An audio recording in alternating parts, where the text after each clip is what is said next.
अस्सलाम वालेकुम वरहमतुल्लाहि वबरकातुहू। आज की हदीस सैयदना जाबर रज़ी अल्लाह अन्हु बयान करते हैं कि रसूलुल्लाह सल्लल्लाहु अलैहि वसल्लम ने फरमाया, इब्लीस अपना तख्त पानी पर रखता है, फिर अपनी फौजें इधर उधर भेज देता है, और इनमें से सबसे ज़्यादा मुअज़्ज़ज़ इसके लिए वो होता है जो सबसे बड़ा फितना बर्पा करता है। चुनांचे एक आता है और आकर इसे बताता है कि मैंने फ़लाँ फ़लाँ काम किया है, तो इब्लीस इसे कहता है तूने कुछ भी नहीं किया।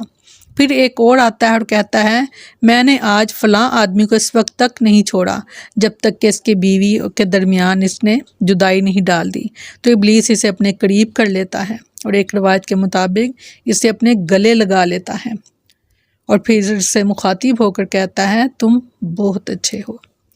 तो आप इससे अंदाज़ा कर सकते हैं कि जो मियाँ बीवी के दरमियान जो शख्स आए तो वो किसका पैरोकार है। कोशिश कीजिए मियाँ बीवी को मिलाने की। अल्लाह ताला में तौफीक दें। अस्सलामु अलैकुम वरहमतुल्लाहि वबरकातुहू।